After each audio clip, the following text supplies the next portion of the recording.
ಮಂಡ್ಯ ಮಿಮ್ಸ್ ಆಸ್ಪತ್ರೆಯಲ್ಲಿ ವೈದ್ಯರು ಮೌನ ಪ್ರತಿಭಟನೆಗೆ ಮುಂದಾಗಿದ್ದರು. ಬಡ್ಡಿ ಸಮಸ್ಯೆ ಪರಿಹಾರ ಸೇರಿದಂತೆ ವಿವಿಧ ಬೇಡಿಕೆಗಳ ಈಡೇರಿಕೆಗೆ ಆಗ್ರಹಿಸಿದ್ದು, ತುರ್ತು ಚಿಕಿತ್ಸಾ ವಿಭಾಗದ ವೈದ್ಯರು ಕಪ್ಪು ಪಟ್ಟಿ ಧರಿಸಿ ಕರ್ತವ್ಯಕ್ಕೆ ಹಾಜರಾಗಿದ್ದರು. ಕಳೆದ 15 ದಿನಗಳಿಂದ ಕಪ್ಪು ಪಟ್ಟಿ ಧರಿಸಿ ಪ್ರತಿಭಟನೆ ನಡೆಸ್ತಾ ಇದ್ರು. ಮಿಮ್ಸ್ ಆಡಳಿತ ಮಂಡಳಿ ನಿರ್ಲಕ್ಷ್ಯ ವಹಿಸದೆ ವೈದ್ಯರು ಆಕ್ರೋಶ ವ್ಯಕ್ತಪಡಿಸಿದ್ದಾರೆ. ಬೇಡಿಕೆ ಈಡೇರಿಸದಿದ್ದರೆ ಪ್ರತಿಭಟನೆ ಮಾಡುವುದಾಗಿ ಆಡಳಿತ ಮಂಡಳಿಗೆ ಎಚ್ಚರಿಕೆಯನ್ನ ನೀಡಿದ್ದಾರೆ ಎಂದು ಹೇಳಲಾಗ್ತಾ ಇದೆ.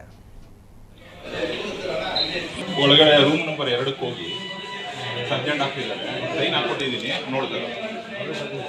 ಹಾಕ್ಕೊಟ್ಟಿದ್ದೀನಿ ಸರ್. ಇನ್ನೊಬ್ರು ಬರ್ತಾರೆ ಸರ್. ಇನ್ನೂ 5 ಜನ ಬರಬೇಕು ಸರ್. ಅವರು ಕೋರ್ಟ್ ಡ್ಯೂಟಿಗೆ ಹೋಗಿದ್ದಾರೆ.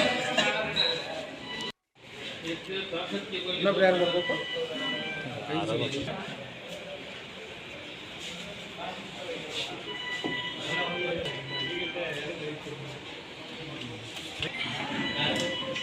ಏನಾಗಿದೆಪ್ಪ ಇದು?